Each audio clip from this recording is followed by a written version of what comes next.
It's been quite a week of American politics, has it not? We witnessed a high and a low in the intersection of Catholic social teaching and political activity.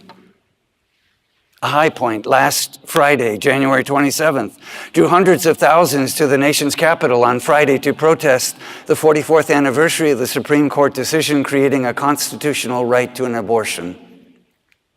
For the first time ever, the Vice President of the United States joined them. Legislation is now being prepared to permanently ban taxpayer dollars from going to fund abortions. And last night, President Trump nominated Neil Gorsuch to the Supreme Court, a distinguished judge who has written eloquently against physician-assisted suicide and who is known for his conservative interpretation of the Constitution, which would appear to bode well for placing restrictions on abortions. This is where Catholic social teaching on the sacredness of life has lined up with President Trump's agenda. But on the very day that Vice President Pence spoke in favor of protecting life in a mother's womb, President Trump issued an executive order putting a temporary halt to the flow of immigrants and refugees from 7 predominantly Muslim countries, and an indefinite ban on refugees fleeing war-torn Syria seeking asylum here in the U.S. The executive order has brought a storm of protest around the country and has dominated the news cycle since last Friday.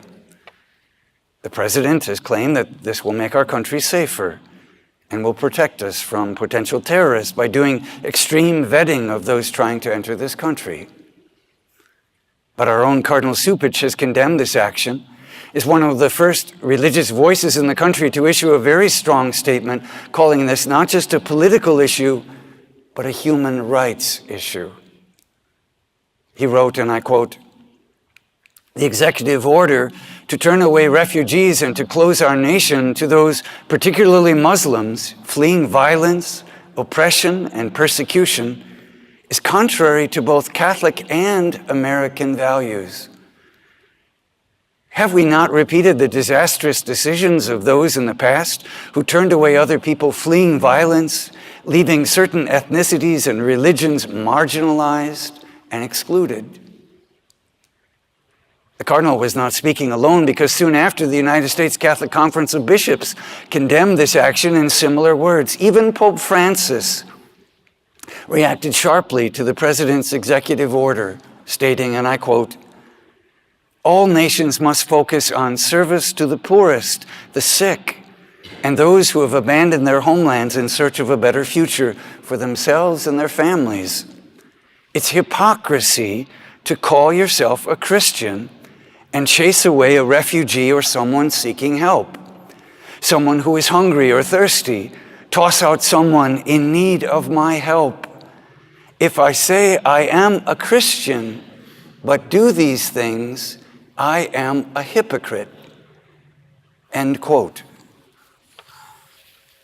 According to a poll cited by America Magazine this past week, only a small minority of churches across the nation preached on the refugee crisis. And yet, according to that same poll, 80% of American Catholics wished that their pastors had spoken about these issues. When referring to Catholic social teaching, our beloved Cardinal Bernardine coined the phrase, "the seamless garment of life." This metaphor reminds us that we Catholics believe in the protection of life from conception to natural death and everything in between.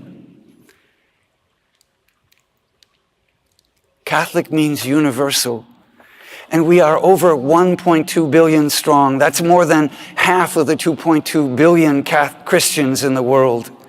We are so much bigger than any one nation. So the gospel asks us, are we Catholics first? Are we Christians first? Or are we Americans first?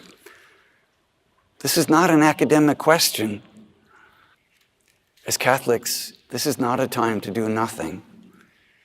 I urge you to raise your voice in protest against this executive order, temporarily halting or indefinitely halting the flow of immigrants and refugees. The bishops sponsor a website, www.justiceforimmigrants.org. On that page, there's a link to send a letter to President Trump and members of Congress. This is not simply a political issue, it's a moral issue.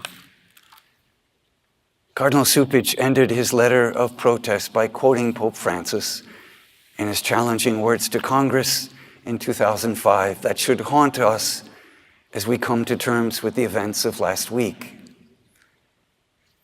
Quote, "If we want security, let us give security. If we want life, let us give life. If we want opportunities, let us provide opportunities. The yardstick we use for others will be the yardstick which time will use for us." Amen.